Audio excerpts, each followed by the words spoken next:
Welcome to Headlocks, Heels, and Havoc, the wildest tag team in podcasting where the kayfabe drops and the chaos takes over. Let's ring the damn bell.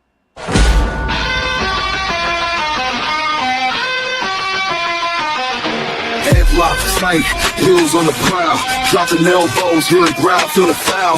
No script here, just real, no bluff. Kayfabe crack, now the dirt gets rough. Headlocks, heels, havoc in the zone. Stepping in the ring, chaos at your home. No filters, no mask, just raw pants on. Wrestling unscripted, we on the throne. Title bells, mic checks, crowd going crazy. Drop truth bombs, leaving lines feeling hazy. Beyond the kayfabe, past the charade, where legends are born and stories get made. Headlocks poppin', who's hitting the mat? Welcome to the Havoc where the real talk's at. Tune in, step through, leave the fake at the door. Headlocks, heels, havoc, now hear the roar.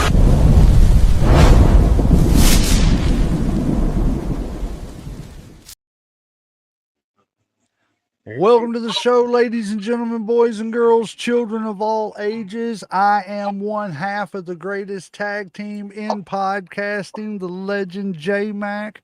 And with me, as always, is my tag team partner and everybody's favorite uncle, Uncle Slam. What's up, family, and welcome to the People's Podcast.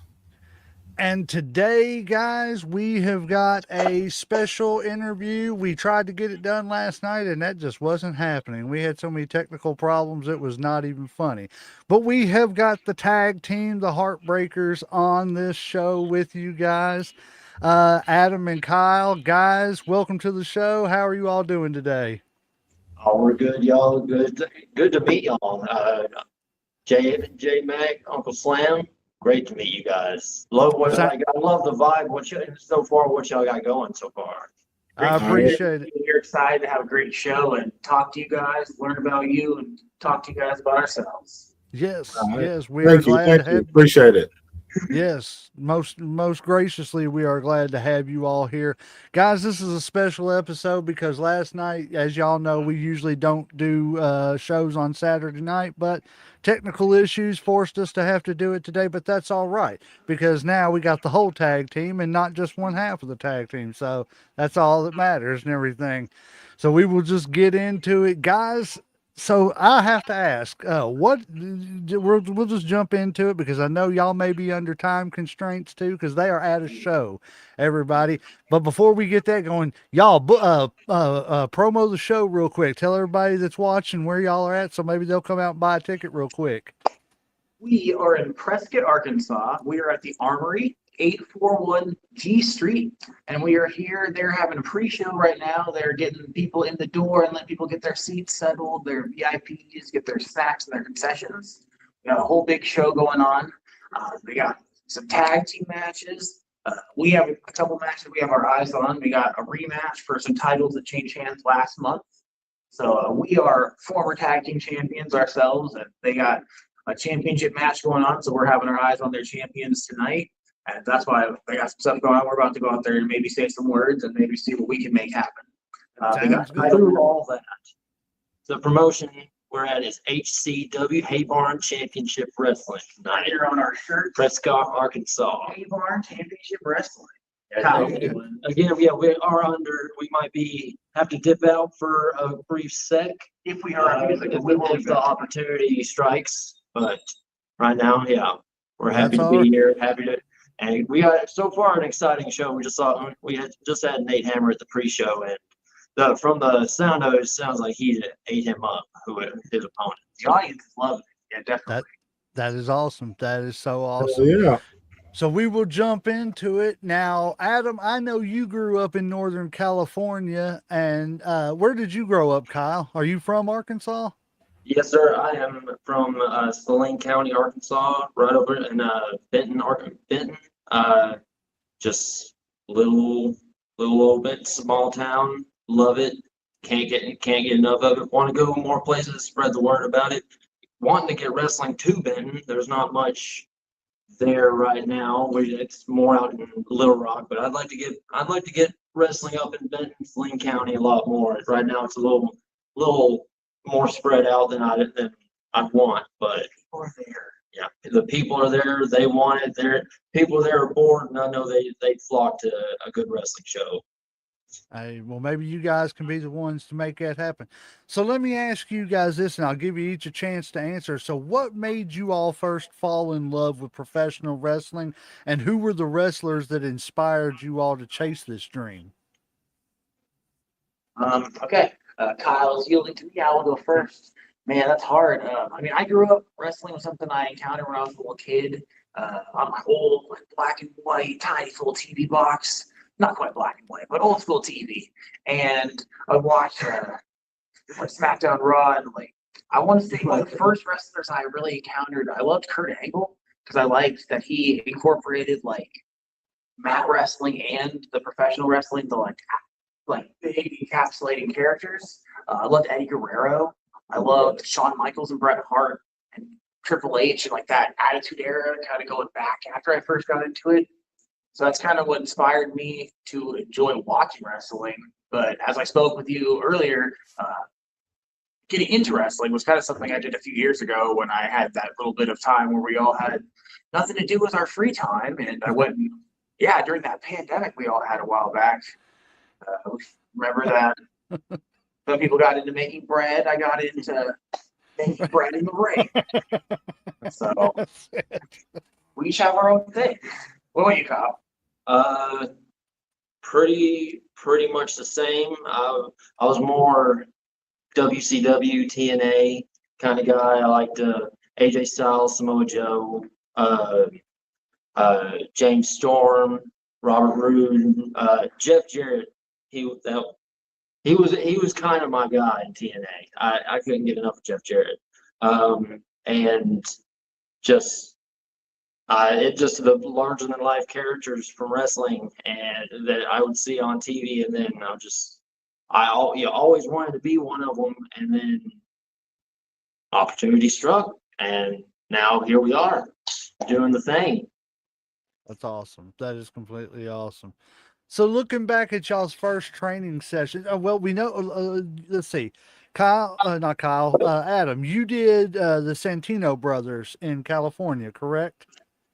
Yes, I did. So I was actually, they had an online part they started when their in-person closed down. So I got to be a part of that. So they had, or they would let people go on the computer and do like wrestling psychology and match history and stuff. So I was able to be a part of his first promo like that. And then I also was able to go down and do some in-person one-on-one and some in-person with groups, talking to them. And I don't know, I kind of fell in love with it, but it was just such a long trek from where I lived that the coach there, Joey Chaos, he was like, hey man, there is a school really close to where you live that I just haven't been able to find. And it's kind of like what you guys spoke about the promotion in your area. Like sometimes it's just so close to you, you just didn't know. And he got me in touch with them, and that's where I started training Best of the West. And I had some really good time learning my fundamentals there and really getting a feel for what I wanted to do. And then when I came out to Arkansas, I was able to keep training here. Awesome. Kyle, where did you train at? I trained at the Aztec Warrior Training Academy. I haven't been anywhere other than out in Arkansas. Adam came to me, and he really introduced the Santino Bros style and how they trained over there, and we just incorporated it into training whenever I started to train with him. But no, when Adam got me into wrestling, I did not know wrestling even existed anywhere in Arkansas, and then start doing it. And first day of training, I show up to one of a show that Adam's on, and then I was my eyes were up, and he kept talking about other shows, other promotions. I was like, okay, yeah, I am proven wrong, I guess. He took to it. It was like those like nature shows where you just see the animal go into their habitat. Like I brought him like, hey man, I know you love wrestling and we talked about it. You should come and like watch a show. And because I knew how starting is, and so physically he gets so bruised and beat up, I was like, it's a slow sell. Give me 6 months and I can sell it to him. I'll take him to a show, and then we'll start going to the gym. And then after the gym, we'll start training. And he gets in the ring the first day, and he's just like, it's like the Harry Potter scene where he gets the wand and like the lights go on. Yeah. And he's just like running around and having he loved it, man. He said 6 months, and it probably turned into more of a week. Yeah, it was That's beautiful. it was great. Yes. Is So there a was big scene in Arkansas? It's what was that? I said, is there a big indie scene in Arkansas as far as wrestling? Bigger than you'd expect. Yeah, Way bigger than way you'd bigger. expect. So when I moved out from California to Arkansas, I expected that it would be a matter of finishing my training and going to seminars and traveling to places, traveling to Texas, traveling to Kentucky, to Memphis wrestling. But there's a lot of really old-fashioned, like territory-style promotions where it's just 100 people, 80 people, and they come out after work on a weekend and just enjoy wrestling. And that's been so fun to go out and be on the other side of the thing I enjoyed as a kid, being able to be out here. Like, there's kids who, we were just walking past them. I was looking, I'm sorry, I'm trying to get ready.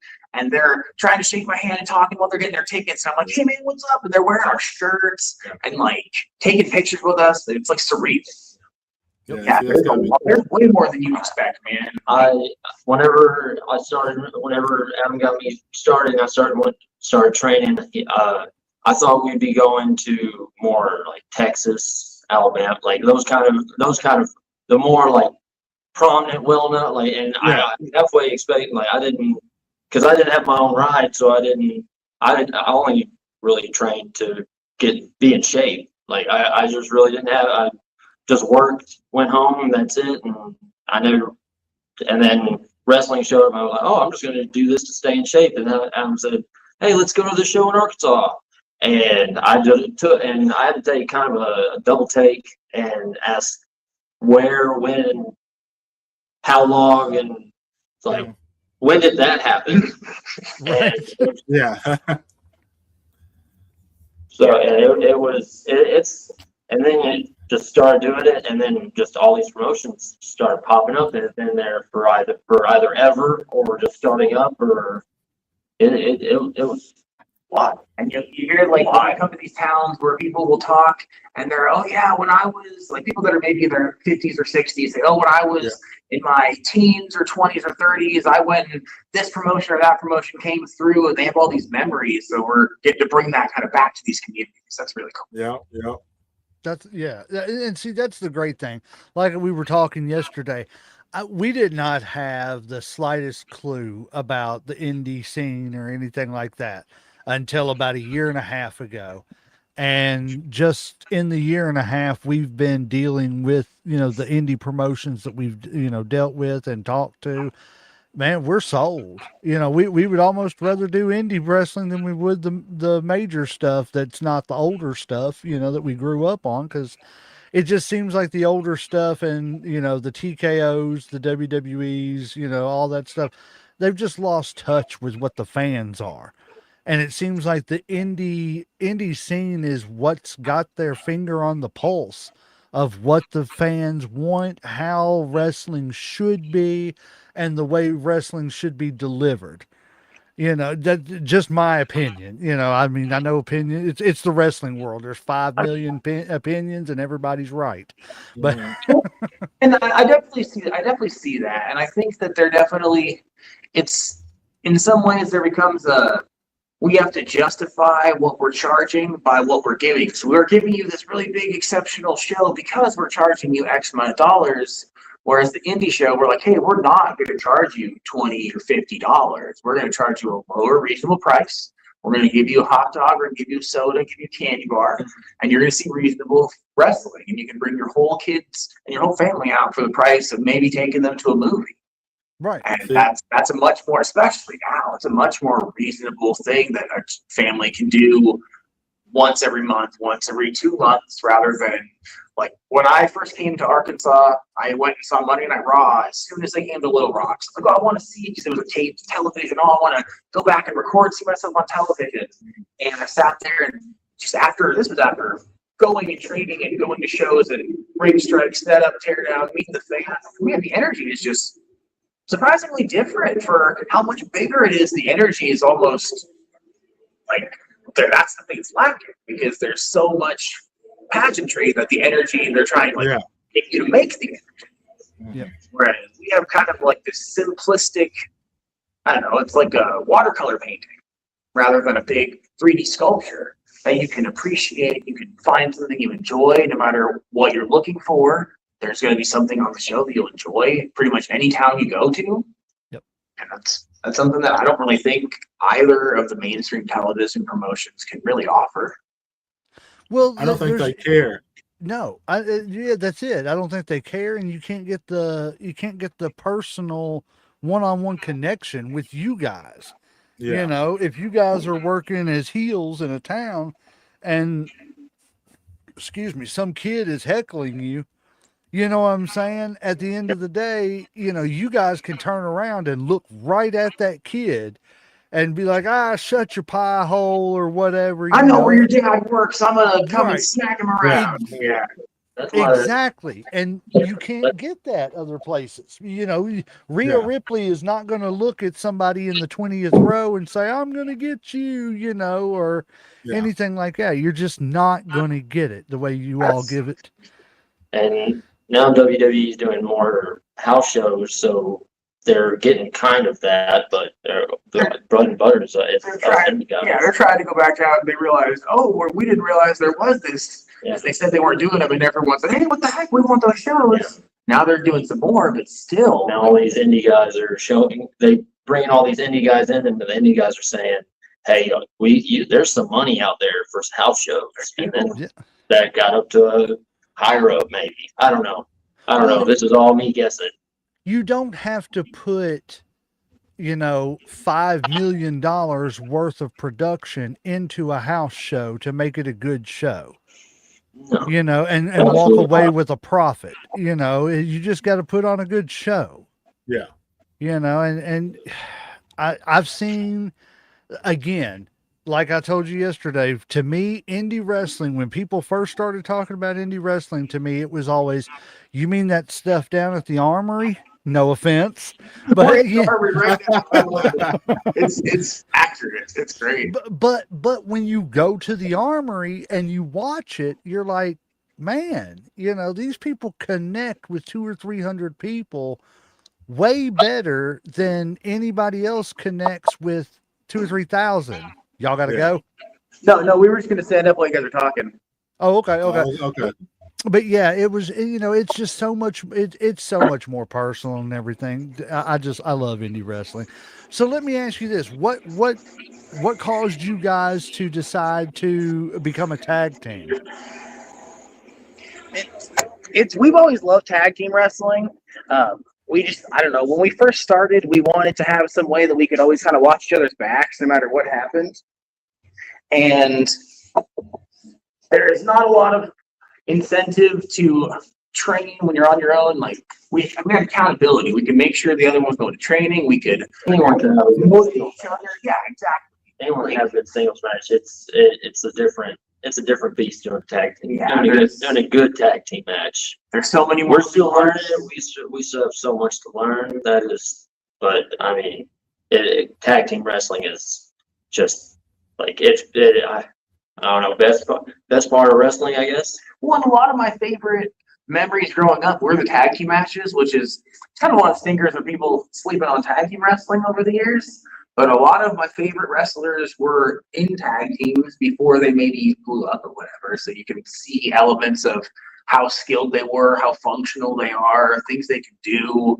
And I feel like that's a fun way to learn. If you have an idea and it's not working, you have another guy right there like, hey, let's do this together. Let's grab this guy. Let's slam him over here. Watch your back. See, exactly. We've had so many fun, like we go out there and train and ideas that we can work with each other, and you never have to worry about, hey, he's going to use this move on me because we got to go back. Yep. Who's y'all's favorite tag team? That was the same answer. That's hard. I don't think they want us to pick us. Yeah, we didn't talk about this beforehand. You can pick a couple if you want, like it makes it right now, I would want to say Midnight Express. Good answer. Edge and Christian. That's a great one. And Motor City Machine Guns. Okay. Okay. Like he's a TNA guy. TNA guy. Well, and see, you all hit like all different, 3 different eras really there. You know what I'm saying? It's like it was almost like an evolution of wrestling Yeah. that you all, hit there with the midnight, going to the Edge and Christian stuff. But that's the thing of it is like that's what bothers me so much about mainstream wrestling nowadays is the art of tag team wrestling just seems to be going out the door because it's all about, well, let's just put these 2 guys together and put the titles around their waist so that we can actually say we've got tag team champions, even though we're not going to push any tag team, that there is. We're gonna make a tag team, but then we're gonna break them up in 5 minutes to turn on each other and feud. And it's just like, where's the LODs? Yeah. Where's the teams that stayed, the Midnight Expresses, the teams that stayed together? They didn't turn on each other. They didn't worry about winning singles gold. They went out there to be the best tag team that was ever in the business. Well, and even when you say some of the examples of there's tag teams, and I guess you could have disagreements, but tag teams who never necessarily turned on each other, but maybe they worked as singles competitors and won some singles titles successfully, but they functioned together as a team and they never split up, but they never, like, that's what we talked about. It's like, because right now Kyle at a different promotion, he's actually our cruiserweight champion, and I told him, I was like, hey man, our promoter's like, oh, I don't know what this means for you guys doing tag team stuff. I was like, what do you mean? He's like, well, you don't think you guys could do this? I don't want you to feel bad that he has a. I was like, no, of course I would. I'd love to compete for a singles title, but I love wrestling tag team matches, and so does he. And it's 2 different. It's like not flipping a switch, but it's just 2 different recipes. We're just cooking food. Yeah. It's 2 different sides of the same coin. Exactly. And it's the audience enjoys both things, and we get to tell 2 separate stories. And people, and it seems like a lot.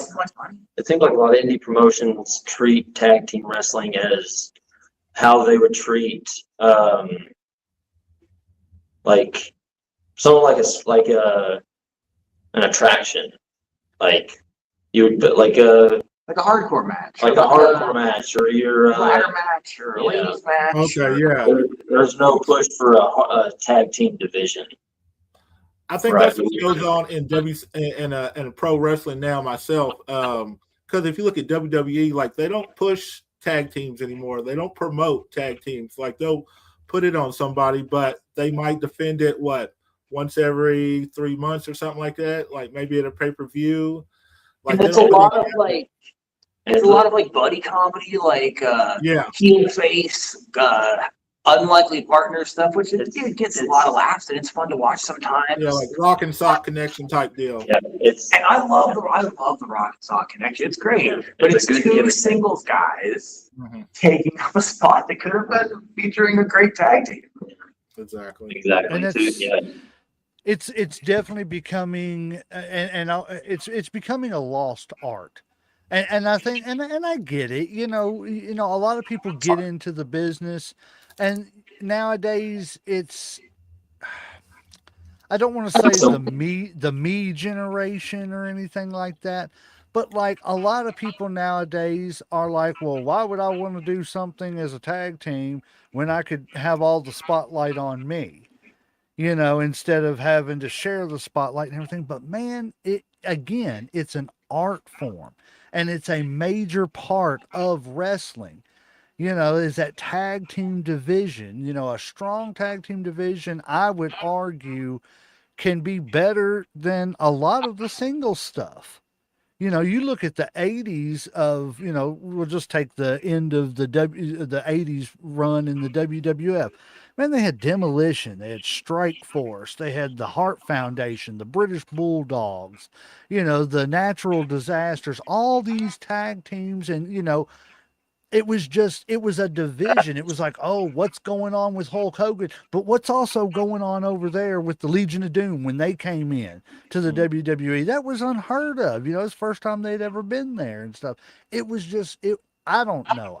There's something about it I wish they would just get back to, because I love tag team wrestling. And with all the problems that the Attitude Era had, the one thing was the tag team division of like APA, Hardy's, Dudley's, Edge and Christian. Just oh man, yeah, just that just era and generation was it brought back tag team wrestling because, like you said, like you were saying before, they just focus on single stars, which is not bad, but then again, the great tag teams just get left in the weeds. And Yes. that's And they do, and it's sad. It's sad. I'm sorry. I don't mean to harp on. We didn't mean to get off on a tag team segment here, but hey, they're a tag team, so that's how it works. That's how it works. They're waiting for the hot tag at any point in time. So you I'm done guys, shitting on the hot tag. there you go. We got a buddy of ours who was on our. Speaking of which, we did the greatest world heavyweight champion of all time last night, and we finished up our tournament. And Ric Flair became the greatest world heavyweight champion of all time. I'm sure he'll be happy to hear that. It's Right, fantastic. right. Well, there's our final results. I don't know if you all can see that. I think our music's playing, so give us just a second. Yes, Okay, yes, you're yes. Do you think? Do you think? Yeah, it's awesome talking to them, especially having them at a live show and everything. I know. It's It's the first time we ever did this. yes. I like So y'all bear with us and everything. Hey, you never know. You may see some wrestlers from Arkansas besides these two gentlemen jump in the screen and everything.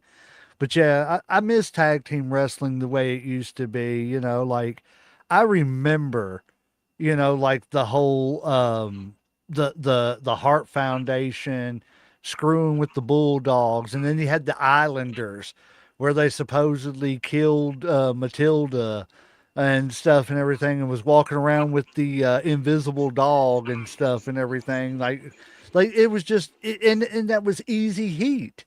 Just walk around with a fake leash, with a fake, invisible dog on the leash and everything, and people hated them for that just because it was crazy.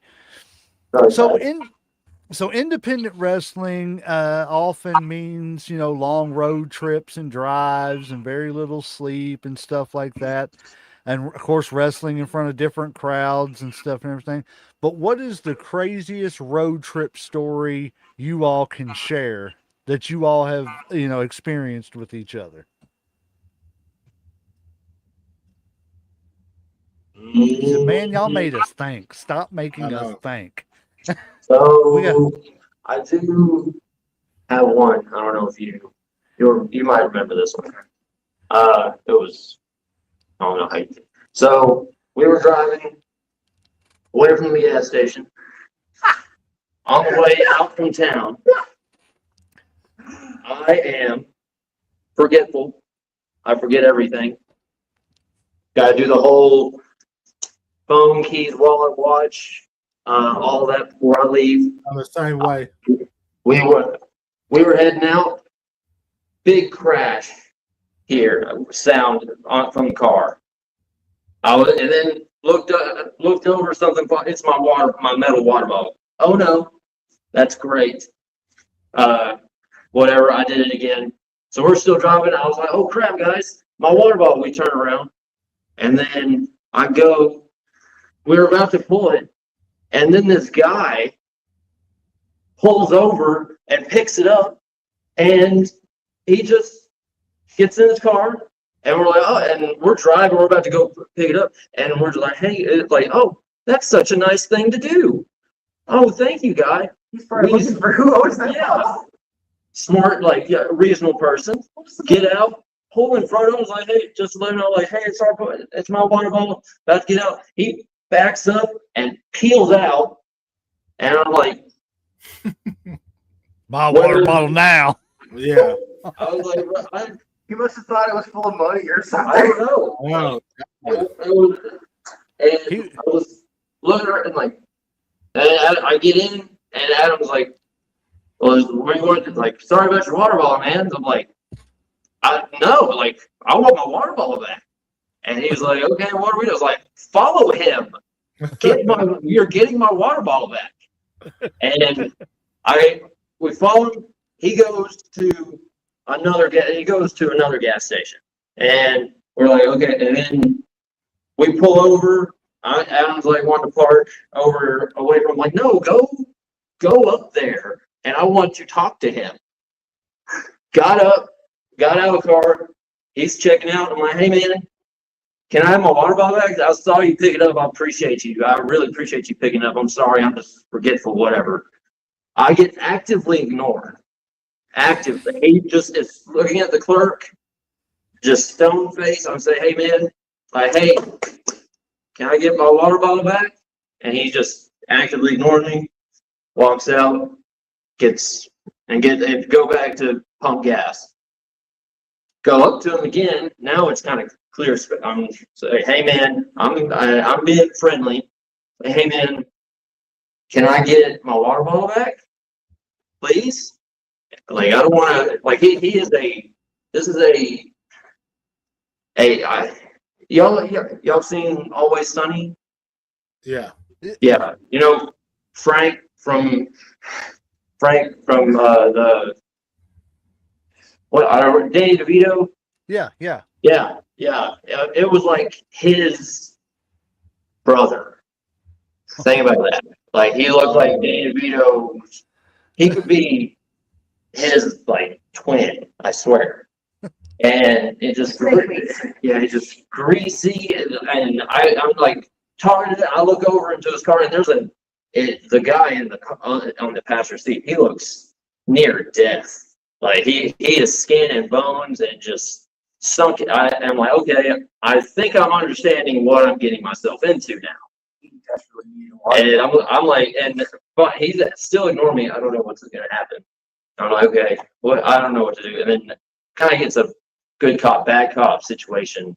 And then Adam comes in and he's like, hey, buddy, give us our water bottle back and this won't be an issue. And we're like, and he's like, hey, that struck something because he looked up and then looked down and then still ignored us. And he said we were threatening him. And so I was like, okay, Adam, let's take a big step back. Can we have our water? And finished pumping the gas. And then without saying anything, got in his car and peeled out. And I looked at Adam. I looked away. I looked at Adam, and Adam's just looking at me like, well, guess you don't have the water bottle anymore. It's like, what? And I wouldn't be upset if I didn't just get this water bottle. I had been out of one. I've been out of one for forever, and I just finally got this, and I was just stupid. It fell off, and then this guy just stole it, and then we got him out of the car and head back, and it was like, okay,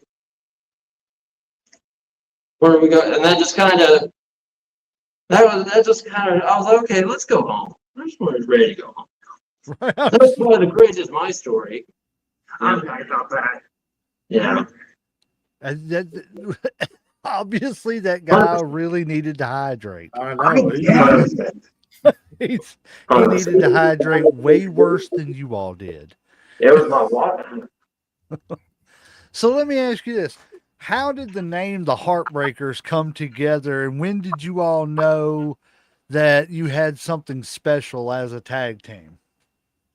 I'll be right back. I'm gonna let you answer this. I'm gonna see. Check out the show once. So it's actually kind of a play on words.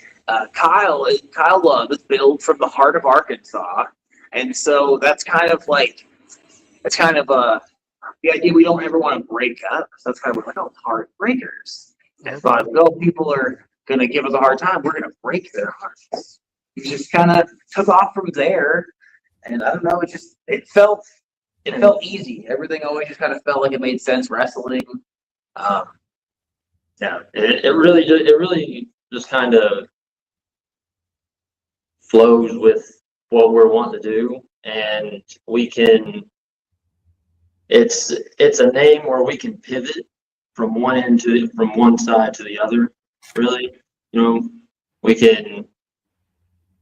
we can still be the Heartbreakers, but still reinvent ourselves if need be. Right. It doesn't pigeonhole you into one thing. No. And So but see, the way talking to Sarah, she told us that there was a little bit of Shawn Michaels inspiration and everything I into it love too, and everything. HBK, See, a man, but yeah, you're now one of my favorite indie wrestlers, man. Because Oh Sean, God. me and Uncle Slam, we have this ongoing 30-year rivalry. He thinks, well, he says Bret Hart's the best, and then I turn around and prove to him why Sean is.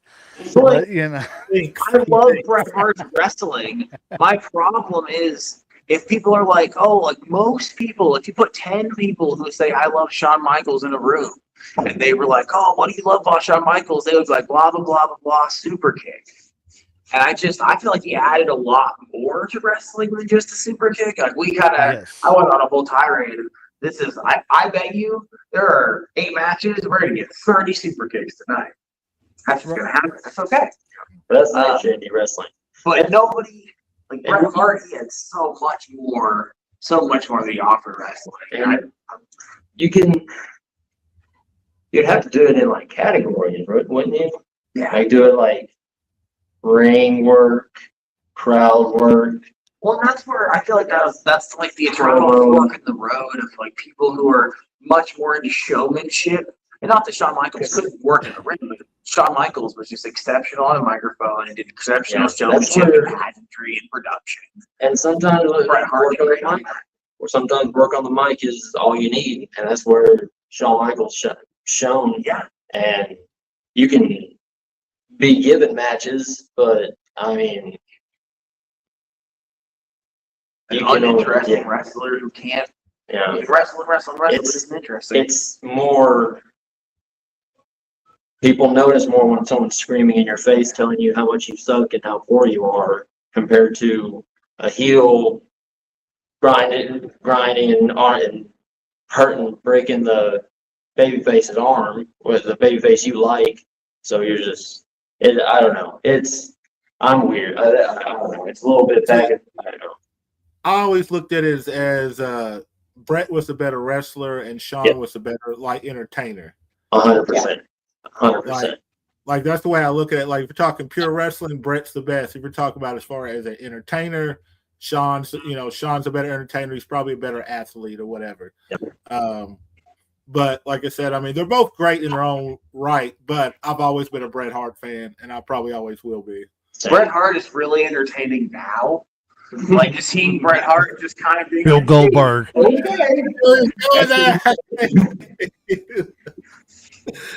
See, the way I always looked at it was like Bret Hart was a modern day throwback to the old school mat wrestling, be technical and precise, precision with all your moves, things like that. Hence the excellence of execution. Yeah. To me, Shawn was the one that made it okay and kind of bridged that gap between the technical ground mat era to, again, where Shawn was trained by Jose. Yes, where he was trained by Jose Lothario. He kind of started bringing it to where it was okay to be a main eventer and do moonsaults. It was okay to be a main eventer and come off the top rope, and you could be a world champion and, do stuff like that. He kind of bridged that gap because up until then, you really didn't see much of that as a world champion. You saw it as, the Intercontinental champion, U.S. champion, tag team work and stuff, but you didn't see it, up until him. And once he got that, to me, that's the way he helped bridge that gap between what is the high flying spots nowadays of main eventers and, the old school ways of, what Bret Hart was still keeping alive too. Do y'all hear y'all's names being called? He was just asking if he needed to go get ready because we're I told him he can go and get ready if he needs to because I can run out there. Okay. I wear trunks and he wears tights, so I was like, I can just run out there by street clothes if I need to. Right. Yeah, definitely. Well, we don't want to keep you any longer than what we need to, so you let us know whenever you all need to go and We everything. appreciate talking to you guys. Yeah, No problem. most definitely. We're having fun with it. So, if the Heartbreakers could face any tag team from wrestling history, who would it be and why? And I'll let each of you answer. That's hard. You get your tag team main event at WrestleMania or Starrcade or Big Japan show, whatever it is you think is the best, and you got one tag team throughout history that you get to plug in. Who are you picking? Probably the Rock and Roll Express. Yeah, Okay. That's a good one. that or the Midnight. And just being able to hit Midnight with Jim Cornette, that just sounds like so much fun. He'd be so mean. Yes. See, I'm going. He's picking someone who the manager would be really mean to us. I'm picking a match we would almost certainly lose because they're just such big cheaters. I feel like I would have to go with Eddie and Chavo Guerrero. Like, Okay. that would probably be because he's one of my favorite wrestlers, and that would be that's tough. Like, I was gonna say Brock Lesnar and Shelton Benjamin because they're also one of my favorite tag teams, but they're still both actively to some extent wrestling or still appearing. So how could you not want to wrestle something for a little bit more historical relevancy? Makes sense. There's just so many good tag teams. That's such a hard question. It's like the Mount Rushmore. Like, how do you pick 4 wrestlers? Well, see, we need to have you guys on because we plan on revisiting and doing another tournament with the greatest tag team champions of all time, That'd be and fun. doing Exciting. eight different companies like we did for the singles, and just narrowing it down. And it'll be probably about a 5-week thing because, man, that's how long it was. It's hard to believe 5 weeks went by that quick, Uncle Slim. I know. We would love to be part of that for sure. Yeah, and then like I was telling you, we're in the works of trying to do a little tag team game show too. So, and Yeah, you mentioned we've that. just That'd be met a lot of another fun. tag. That's what we'll do. We'll get Warhammer and his tag team partner on. Let you all face virtually too and everything since y'all fought before. We would love to do that. Right? So as far as signature moments, what has been the Heartbreakers' favorite signature moment match so far? Getting to see and be in the ring with James Storm and to save his ass. Okay. See, Yeah. it's hard to he's a former world champion. How can you not? It lived with me it will live with me forever, I think. Yeah, looking at him and seeing him get all beat up and us having to run out there and help him. They're great. And he watched our match. Yeah, he gave us feedback on our match. That was awesome. Everybody was doing hey, will you watch my match? And I was like, oh man, I remember telling Kyle, I really want to, but everyone else is doing it, so I'm not going to. And I think he might have been near me when I don't think he was near me when I said it, but he might have figured out that we were doing that. I was so sorry. I will be right back. Yeah, you were totally After we fine. wrestled our match, I could see he was peering to the curtain. After we wrestled our match, we were putting our gear on. He kind of came over, and it was very brief, but he was just oh yeah, something about having good fundamentals, needing to take more chances. That's been consistent. Just having more aggression, being more physically imposing. Because for the size I am, I think I'm smaller than I am, or I wrestle I'm a little smaller than I am, or I'm afraid to just really toss people around. Right. He's hey, just grab people, because he's a big guy, so you just grab people and do what you need to do. Well, So 6'2", even someone 237. Exactly. That's not I'm that build. little. I'm 6'2", 237. That's my build weight right now. Yeah, see, that's not too little. I don't try to fight people bigger than me, so I learned really early in life if they're bigger and wider and their hands are bigger, just make friends, don't make enemies. That is a good mantra for sure. That is not going to steer you wrong. I do believe we do have to excuse ourselves. I'm sorry about that. It has been really great talking to you, but we are going to have to go out here and talk to these guys and let them know what we're going to do tonight. So we're hoping everything goes well, and we would love to see you guys again. Yes, All we right. will definitely get you guys back and everything, and we will, like I said, we'll have another show and everything where you guys aren't so busy, and Yeah. we can actually sit down. I just wanted to give I'm everybody so what we. sorry. Yeah, I just I was just letting him know. I Yeah. know. I'm sorry. I suck. no, all No, good. it's fine. Yeah. But yeah, we will. I would. We I will would do love. this I really again. wish we were talking, like sit down and focus. I'm just Well, the show's going on, and we're trying to. There's an opportunity probably going to present itself that we want to jump on. Well, maybe here in a few weeks we can have you all back and everything. Around mid-September, we got our schedule frees up and everything, so maybe we can get you all That'd back be then. And fantastic. We would love to Yeah. be there. Yeah, definitely Yeah. for the tournament too. Definitely. yeah, Yes, and we sir. will definitely get you in for that and everything. Guys, good luck tonight. Hope y'all come out with a big win, big crowd Thank you so much. reactions, Thank you so all the much. good stuff. Work safe, don't get Yeah. hurt, and we will definitely get y'all back one time. Ladies and gentlemen, Kyle and Adam, the Heartbreakers, go check them out. Check all their socials out. Go ahead and plug some stuff real quick before y'all jump out of here.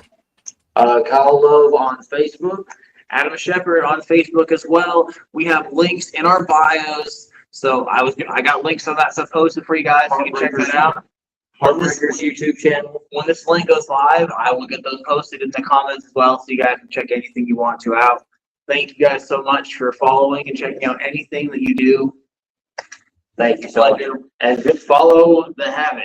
Yes, we're gonna- Follow the Havoc. Thank you all so much for having us on. Thank you, Thank Jay. you all. Anytime. Thank you. thank you guys. Thank you We'll all. see y'all Y'all have later.